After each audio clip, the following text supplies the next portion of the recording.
Georges Dazière, président de la Fédération française des clubs alpins et de montagne. Ce bien commun qui est la montagne, les pratiquants sportifs, que vous représentez en grande partie, donnent parfois l'impression de vouloir se l'approprier. Ou en tout cas, sans forcer le trait, de bien montrer qu'ils en sont un peu les vrais seigneurs. L'aristocratie, finalement. C'est un faux procès ou il y a une part de vérité? Il y a sans doute une part de vérité. Hein. Mais je crois que c'est pas... La question, c'est de savoir de qui parle-t-on. Parce que qui est perçu par la société comme des gens qui veulent tenir la montagne? Les alpinistes, les grimpeurs... Oui, mais je pense que comme dans n'importe quelle activité sportive, il y a des alpinismes. Et la société qui ne pratique pas elle-même a une certaine vision de l'alpinisme, qui est une vision du grand alpinisme souvent. Ce grand alpinisme existe, heureusement, mais il n'est qu'une toute petite partie de la pratique réelle de l'alpinisme. Et je pense que la question de le sentiment qui vient d'être indiqué là sur la... Est-ce qu'on se sent propriétaire? N'importe quel passionné, mais c'est vrai de la mer, quand les gens sont passionnés par une activité, c'est un territoire dans lequel ils vivent et ils ont du mal à imaginer ou du mal à accepter que d'autres viennent avec d'autres comportements dans les mêmes territoires. Oui, mais les marins font attention aux pêcheurs. Les pratiquants de la montagne ne font pas forcément attention aux agriculteurs. Alors, je pense que ça, c'est plus vrai. Ça. Globalement, les gens qui sont souvent en montagne sont des gens qui sont de plus en plus attentifs aux gens qui vivent en montagne.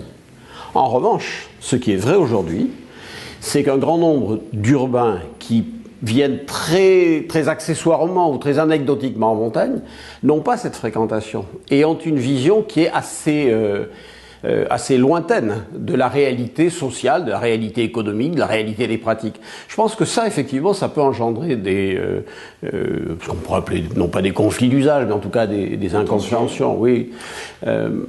Moi, j'ai l'impression que j'ai, vu mon âge, c'est qu'il y a eu une évolution assez nette dans les 30 à 40 années qui viennent de s'écouler. Les gens qui aujourd'hui pratiquent la montagne de façon très régulière sont des gens qui sont, comme nous tous, très urbains et ont une vision qui est finalement plus humble de leur rapport à la montagne. C'est pour ça que vous faites la différence entre le grand alpinisme et ce que vous vouliez sans doute dire quand je vous ai interrompu, c'est-à-dire au fond la masse des pratiquants qui sont, vous le dites, plus humbles et peut-être plus curieux de ce qui les entoure. Alors, oui, et en même temps, on voit bien quand il nous remonte des conflits d'intérêts ou des tensions, la plupart du temps, ça vient du fait que les gens qui étaient en présence sont des gens qui ne comprennent pas la culture l'un de l'autre. Mais c'est vrai dans les deux sens. Je prendrai l'exemple du pratiquant de ski qui en hiver gare sa voiture sur des chemins qui sont mal déneigés et qui empêchent les paysans de passer pour aller, les locaux de passer. Ça, c'est une incompréhension qui est due au fait que les gens qui viennent sont souvent des gens qui viennent dans un territoire finalement dont ils n'ont pas l'habitude des contraintes de ces territoires. Je pense que c'est plus une maladresse qu'une arrogance. Je crois que de mon point de vue, ce que je peux décrire dans les différents groupes que je vois dans les Pyrénées, dans les Alpes, des gens qui vont fréquemment en montagne, on n'est plus du tout dans cette culture dite des seigneurs. Nous sommes les seigneurs de la montagne. Ouais, non, ça c'est...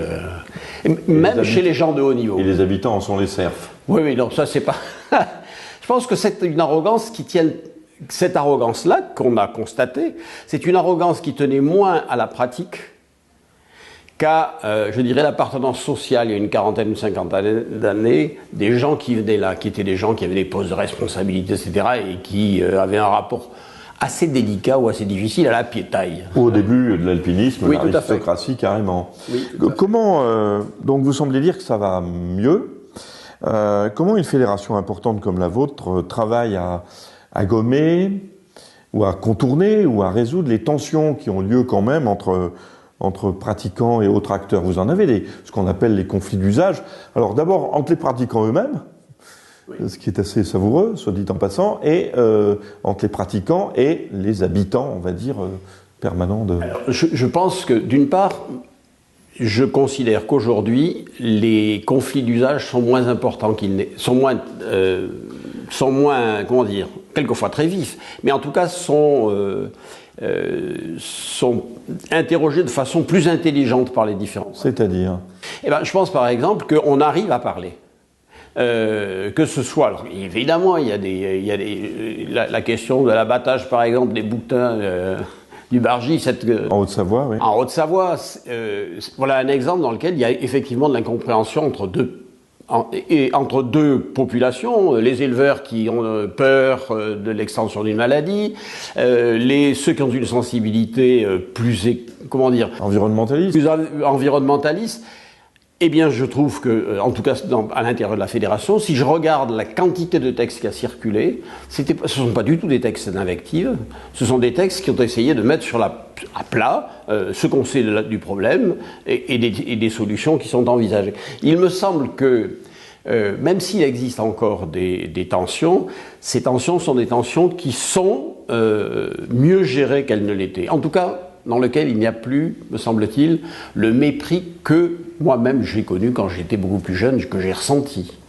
Est-ce que ça voudrait dire que les plus vives tensions sont entre les pratiquants eux-mêmes? Alors, le vététiste maudit le randonneur lui rend bien. Comment la fédération peut-elle agir? D'abord, est-ce que vous constatez ça? Alors, on le constate sur certains, il y a des points de fixation, des abcès de fixation. Et comme par hasard, ce sont les points sur lesquels il y a une forte fréquentation aussi bien de randonneurs à pied que de vététistes. Mais il n'y a quand même pas des milliers de points en France sur lesquels ces conflits existent. Je dirais que c'est le raidissement qui vient surtout des randonneurs à pied, c'est un raidissement qui vient des gens les plus âgés. Culturel, voilà. Ils n'ont rien à faire là. Les vélos, ça ne vient pas sur des endroits où c'est le piéton qui doit marcher. Souvent ceux qui font du trail, par exemple, voilà. Et ceux qui marchent doucement. Alors là, on a un très bon exemple de question culturelle qui nous est posée. C'est l'émergence des treks en montagne, des trails en montagne. La Fédération internationale, l'Union internationale des associations d'alpinisme vient d'admettre en son sein la Fédération internationale de skyrunning, qui en fait c'est l'organisation des courses au-delà de 2000 mètres d'altitude. Ce développement-là, incontestablement, bouleverse, interroge, et pas seulement par jalousie, c'est simplement que ça fait absolument pas partie de la culture du rapport à la nature des gens qui sont des marcheurs depuis très longtemps. La vitesse, la course en montagne est quelque chose qui est vécu comme quelque chose d'un peu extérieur, la culture qui devrait être, qu'on devrait respecter. Mais ceci dit, c'est vraiment anecdotique parce que il y a peu de tensions. Ce qui est vrai, c'est que c'est une activité qui va se développer, qui se développe et qui va encore se développer. Et c'est une des raisons pour lesquelles, d'ailleurs, lui a accepté cette fédération. On pense qu'il faut le traiter ensemble si on veut éviter que ne se multiplient les points de friction. Cela dit, où sont les instances de dialogue? Elles n'existent pas vraiment. C'est pour ça que je vous posais la question sur votre fédération, mais au niveau d'un massif, au niveau comment sont gérés finalement les conflits ou comment est installé le dialogue justement autour du bien commun? Il n'y a pas de lieu où tout ça est discuté véritablement? Non, c'est exact. Et je pense qu'il faut être honnête.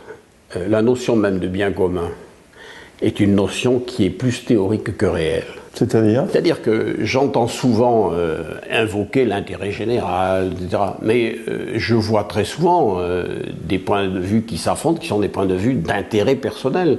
Moi, je dirais que la plupart des problèmes qu'on rencontre quand il y a des tensions sont des conflits d'intérêt à court terme. Et parce qu'on a perdu de vue pourquoi est-ce qu'on fait ça? Qu'est-ce qui mériterait? Mais justement, c'est la notion de bien commun. Alors, Oui, mais cette notion de bien commun, chacun prétend que son intérêt personnel, du bien commun. C'est le bien commun, ou en tout cas il contribue de façon décisive. Je donnerai un exemple. On a eu, ça se passe finalement de façon informelle, mais l'exemple par exemple de l'interdiction des sauts de paralpinisme à Chamonix. Nous sommes intervenus. À la place qui est la nôtre, c'est-à-dire les paralpinistes font partie de la fédération, on a discuté avec eux, ce ne sont pas des têtes brûlées, etc. Et donc on a servi d'interlocuteur à la mairie pour qu'on ait une vision qui soit une vision moins antagoniste. Je pense qu'on aura les mêmes problèmes dans les temps qui viennent. Chaque fois qu'une activité nouvelle apparaît, elle est perçue par la société comme quelque chose qui n'a pas de sens, qui est dangereux, mais c'est la même chose de l'alpinisme, à sa création. L'alpinisme a été, je vous rappelle quand même que la reine Victoria se demandait s'il ne fallait pas interdire l'alpinisme pour empêcher que les jeunes lords anglais ne meurent en montagne. Cette attitude-là, je crois qu'elle est inévitable. Moi, je souhaiterais vraiment qu'on ait une concertation plus régulière, plus institutionnalisée. Je n'idéalise pas les choses. Je pense que dans la réalité, bien souvent, ceux qui interviennent, quand ils posent une question, interviennent parce que cette question leur pose un problème, mais pas parce qu'elle pose nécessairement un problème général. Et donc, les tensions entre ce qu'on dit être l'intérêt général et puis les intérêts particuliers sont des tensions très réelles. Et je ne suis pas certain qu'il soit facile de régler le problème comme ça. Cet effort que suggère le bien commun, d'aller l'un vers l'autre, même si on a tendance à penser que le bien commun, on en est proche, chacun pour nous, chacun pour soi, suggère que, et je crois que c'est une de vos préoccupations, on suggère que les pratiquants de la montagne se considèrent comme des citoyens. Vous dites souvent, un alpiniste doit être un citoyen comme les autres. Je ne suis pas sûr qu'ils le comprennent, les alpinistes, mais que voulez-vous dire par là? Je pense que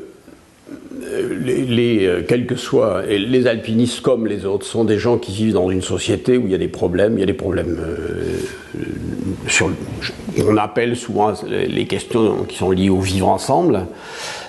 Il me semble que tous ceux qui ont l'expérience de la joie extraordinaire que donne la pratique de la montagne ont presque un devoir de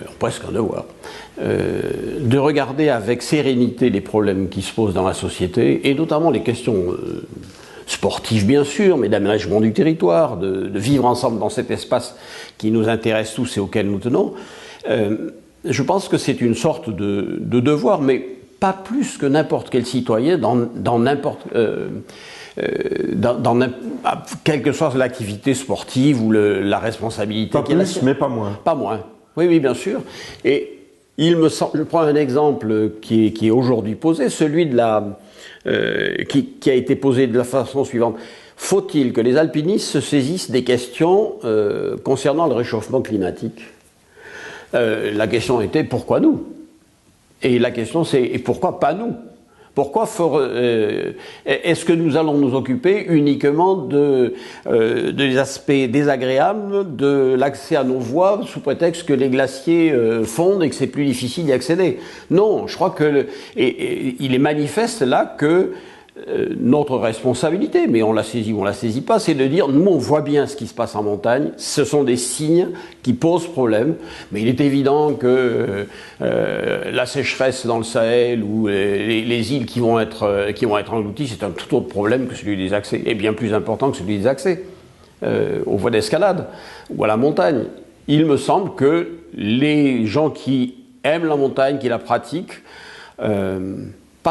il me semble, par une certaine sérénité et puis un engagement et un sens de la responsabilité que cultive cette activité, il me semble qu'ils ont incontestablement quelque chose à dire à la société. Encore faut-il qu'ils l'acceptent.